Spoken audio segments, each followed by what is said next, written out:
Hey everybody, how's it going? I know it's been forever, but I just wanted to show you guys how to create this super simple Hocus Pocus themed t-shirt for Halloween since it's around the corner. Just a really quick DIY, especially if you have any leftover scrap pieces from previous projects. But let's get to it.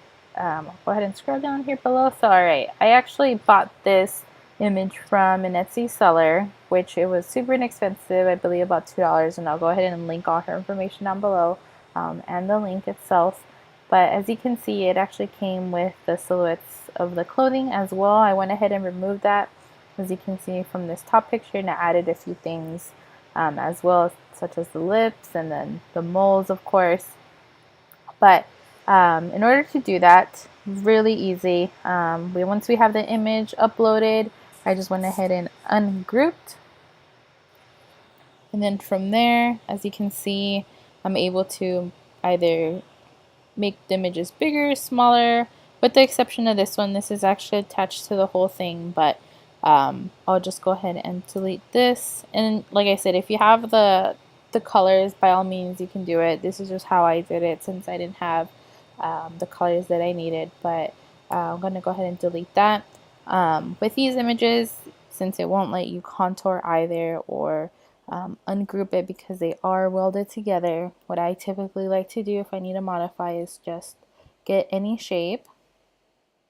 Usually the circle one works pretty well. If not, it doesn't really matter, square, circle, whatever the case is. But just going to make this a little bit smaller and then get it as close as I can to the image, and basically we're going to slice it.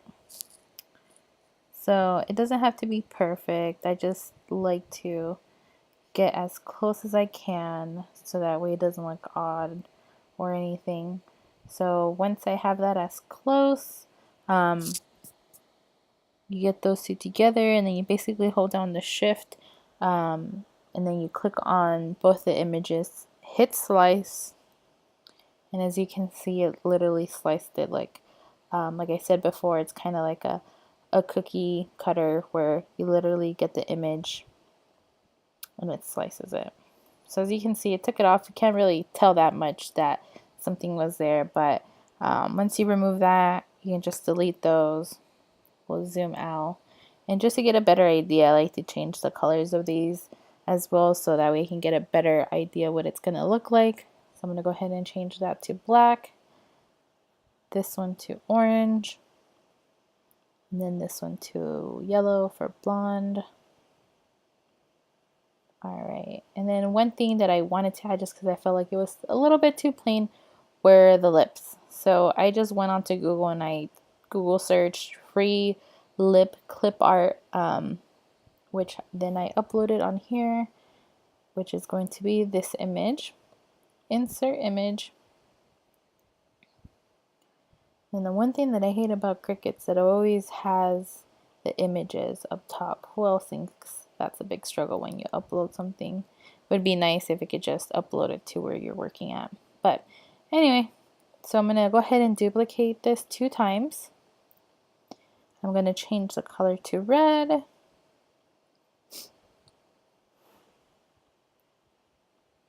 Alrighty.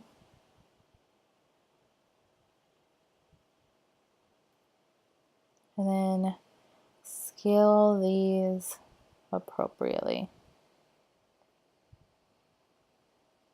I know this sister here, if you guys recall, her lips were a lot more smaller or painted on smaller, so that's why I'm making these lips like this. And then we'll add hers as well. Hers are a lot more shaped nicely and petite. Alright, and then these don't have to be exact, but like I said, this just kind of gives you an idea of the placement and when you have it cut out. One other thing that I wanted to add were the moles.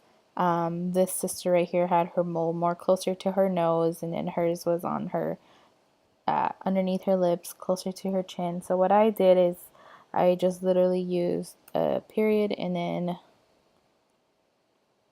As far as text, I just did that. As you can see, that's literally just a period on there. And then I am going to duplicate, sorry, this. That looks a little bit too square, so I'm just going to change the font real quick to the first one that I see. There we go. So it doesn't really matter, just make sure it's round like this and not square.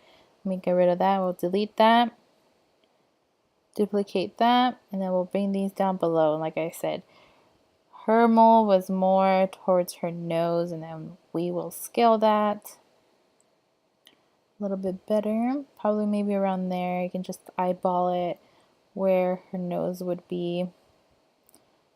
Alright, and then maybe we can just move this down below a little bit more, and that looks kind of like her eye. A weird eye. Okay, we'll leave that there, and again, once we iron it on, we can have a better idea where to put it. This is just to, like I said, get a better idea where what we're working with and whatnot. So like I said, hers was down here. I'm gonna get this a little smaller, and I'm a little zoomed out, so that's why it also looks a little bit bigger. But all right, so we have the basic silhouette now. You can always leave it the way it is, or you can add some quotes like I put a spell on you, which I did, and I'll show you towards the end, or it's just a bunch of Hocus Pocus, which is another very popular quote from the movie. I wanted to do something a little different. As you guys can see, I put name a better trio. I don't know if you've seen the memes out there, but I just find it kind of funny, and I'm like, hey, it's pretty appropriate. So I'm gonna go ahead and do that. Let me scroll down here below. Let's type in name a better trio. And I apologize, my computer is a little slow, but here it is. Like I said, I don't know why it does that, but it always defaults it to the top. And the font that I used was King Basil Light. Alright, and if you're familiar with Cricut, you'll know that the letters are always spaced out, and if it's cursive, it will never be together or attached. You'll have to do that separately. And if you watch one of my previous videos, I kind of went through it and showed you how to either use the letter spacing, where you just hit the down arrow and it will bring them closer, or the other option would be ungrouping them and then just bringing them closer and welding them afterwards to prevent any lines when you cut this out. So I'm just going to quickly do this. I like to usually start with the first letter. Whoops, let me go undo that. One letter at a time, and then just bring it together. And again, like I said, you can always just use the other method, but I like to sometimes place these a certain way. If make the B a little bit bigger or whatever the case is, and sometimes it just doesn't look that right when you do it the other way.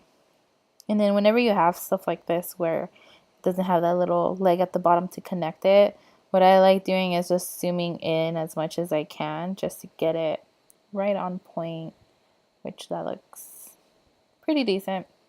Like I said, it doesn't have to be perfect, but one thing I will do is I will make this be a little bigger. Scale it a little bigger, and then the same thing with this end.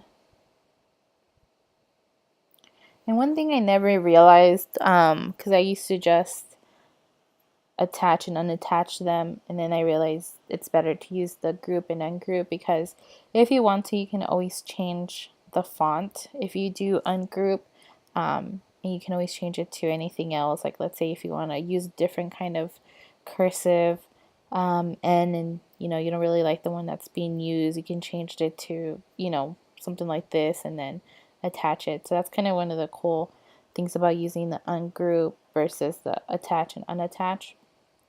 Let's just undo that. But yeah, if you ever want to do that, that's something that I discovered kind of as I played around and used Cricut Design. So I know there's still a lot of newbies and stuff. I'm still pretty new, and I kind of, stumble upon things as I go. So the more you use it, the more you stumble upon things, and the more things you kind of start to pick up as well. But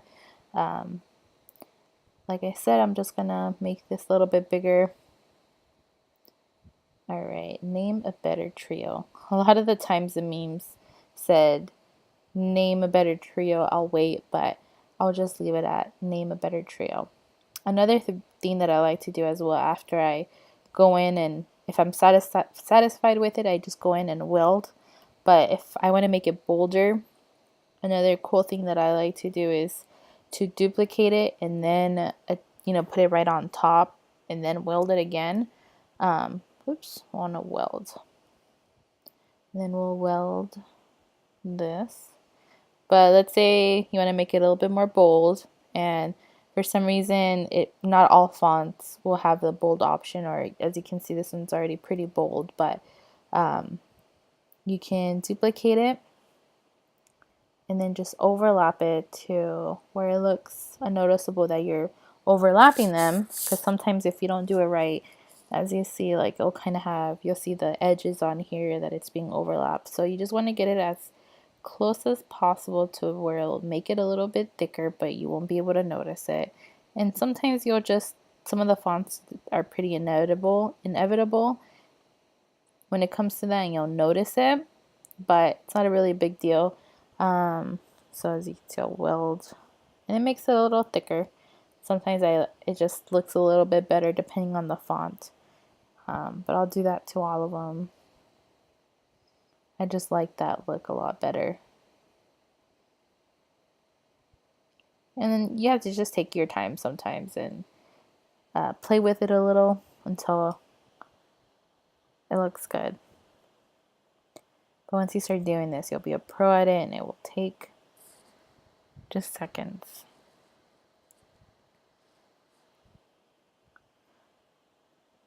So weld, and then we'll do the last one. I haven't decided yet if I want to do purple font or if I'm just going to stick with black. I know for sure I'm going to use a white t-shirt to put this on there. And then, oops, weld. Alright, and then how easy is that, right? Just a quick little t-shirt, Hocus Pocus themed t-shirt. And then I'm just going to zoom out a little bit just to kind of see where I'm at. Unfortunately, I'm not going to dress up this year for Halloween, so this is the closest thing to dressing up this year as I'm doing. I like to use the grid in the background just to make sure I have everything aligned. Just makes it easier. Name a better trio. Trio. Alright. I'm probably going to use glitter vinyl, but we'll see. I'll show you guys the end result once I have all of this printed out. Here I was thinking about using purple, but I may just stick with black. Like I said, you can always include the bottom pieces of the dresses and whatnot, but I just didn't have any vinyl that color. I'm going to show you just real quick some other ideas that I came up with. Feel free to use them. Super simple. You can always put your own twist to them, but let me undo that group. Here's another one that I did that says I put a spell on you, which is a pretty similar one that I have seen around as well, but like I said, you can always put your twist to them. And then here's another really popular quote. It's just a bunch of hocus pocus. So feel free to use any of these. These are just some simple DIYs, last minute Halloween ideas. It's just a bunch of hocus pocus. I put a spell on you, or name a better trio. Alright, so up next I'll show you the process as I cut it, and then as I am heating it onto my shirt. Alright, as you can see, I have my cutouts ready. I ended up doing, like I said, in glitter, and then the lettering I ended up doing it in a black glitter as well. I didn't have any purple like I thought, but that will do. Alright, I'm going to go ahead and iron this and I'll show you the final result.